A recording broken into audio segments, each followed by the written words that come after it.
آخری جملہ آپ کے سامنے رکھ رہا ہوں اور ایک چھوٹا سا پیغام میں اپنے ماں بہنوں کے دامن میں ڈالنے کی کوشش کر رہا ہوں۔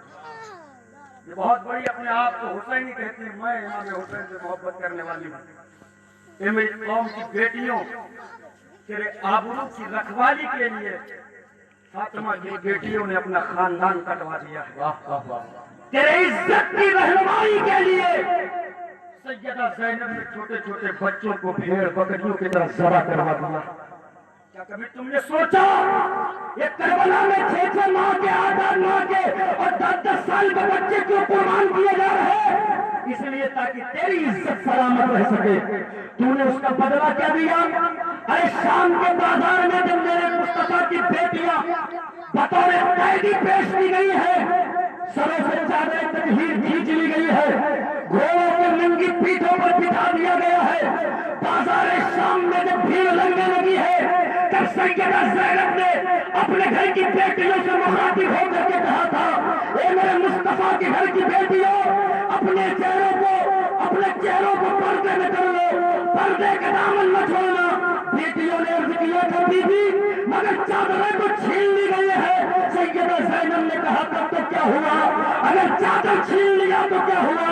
اللہ نے ہمیں بڑے لمبے بال عطا کیے ہیں، ہم ان بالوں سے چہرے کو چھپائیں گے۔ ایک قوم مسلم کی بیٹیوں میں تم سے پوچھنا چاہتا ہوں، تم خود کو حسینی کہتی ہو، سیدہ زینب کی کنیز کہتی ہو، خاتون جنت فاطمہ الزہرا کی کنیز کہتی ہو، بازاروں میں بے پردہ گھوم رہی ہو، باراتوں میں بے پردہ گھوم رہی ہو، جس محرم کے مہینے میں حسین نے تیری عظمت کو بچایا، اسی محرم کے مہینے میں 10 محرم الحرام کو میرا دیکھنے بے پردگی کے سامنے نکل جاتی ہو، کیسی حسینی ہو، کیسے اپنے آپ کو حسینی کہتے ہو کہتی ہو۔ اے میری قوم کی بیٹیوں، آج یہی وجہ ہے کہ تیری گود میں دنیا کا خرافاتی بیٹا آ رہا ہے، یہی وجہ ہے کوئی سلمان بن کے آ رہا ہے، کوئی شاہ رخ بن کے آ رہا ہے۔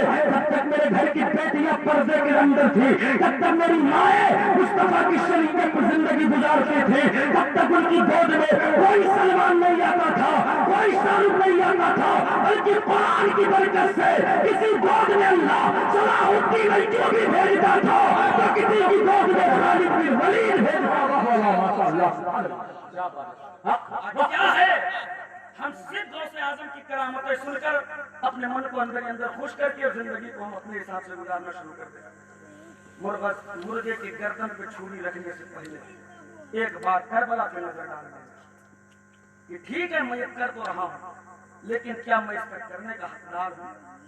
اگر نمازیں نہیں ہیں، اگر تقوی نہیں ہے، اگر شریعت کے عمل نہیں ہے، تو یاد رکھنا یہ سارے مستحبات اعمال جو تمہارے ہیں سب قیامت کے لیے منہ پہ مار دیے جائیں گے۔ تم کیا سمجھتے ہو؟ دھوکہ جیسے دنیا میں تم دھوکہ دھڑی کرتے ہو، ایسے تم دھوکہ دھڑی کرنے کا سوچ رہے ہو کہ جیسے ہم یہاں پہ کر رہے ہیں، گھر مار رہے ہیں، وہاں پہ ہمارا کام ہو جائے گا، ہم یہ دکھاتے وہ دکھاتے ہو نکل جائیں گے۔ نہیں، اللہ کی پکڑ بہت مضبوط ہے، بچو اللہ کی پکڑ سے۔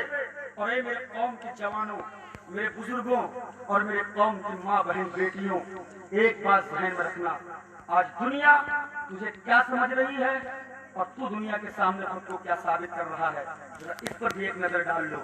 زمانے نے تجھے فٹ بال کی طرح استعمال کرنا شروع کر دیا ہے، تم فٹ بال ہو کبھی ان کی ٹھوکر میں، کبھی ان کی ٹھوکر میں، کبھی ان کی ٹھوکر میں، کبھی ان کی ٹھوکر میں، مت پھرو دنیا کی جوتیوں میں، دنیا کی ٹھوکروں میں۔ کیوں نہیں غوث اعظم کا لو لگا لیتے؟ کیوں نہیں کربلا والوں کا لو لگا لیتے؟ کیوں نہیں مدینہ المنورہ کا لو لگا لیتے؟ کیوں نہیں سیدہ سالار رسول غازی کے دامن کو پکڑ لیتے اور کہہ دیتے آقا جس پر میرے نبی نے جینے کا حکم دیا ہے اسی راہ پر میں جیوں گا، چاہے یہ دنیا میرے تن پر میری گردن رکھ دے یا میرے تن سے جدا کر دے۔ یہ جذبہ جب تمہارے اندر ہوگا تو میرا ایمان کہتا ہے، میرا وجدان اور میرا یقین کہتا ہے کہ انشاءاللہ جس انقلاب کا ہمارے باپ دادا صدیوں سے انتظار کر رہے ہیں مگر نہ آ سکی، کوئی انقلاب ہمارے قدموں کے ٹھوکر میں پڑی نظر آئے۔ ہمیں اور آپ کو اپنے اعمال، اپنے کردار اور اپنے روش کو بدلنا ہوگا۔ تھوڑا سا بدل کے دیکھو، زندگی میں وہ کامیابیاں تمہیں ملیں گے۔ ارے ہم ہی تو ہیں۔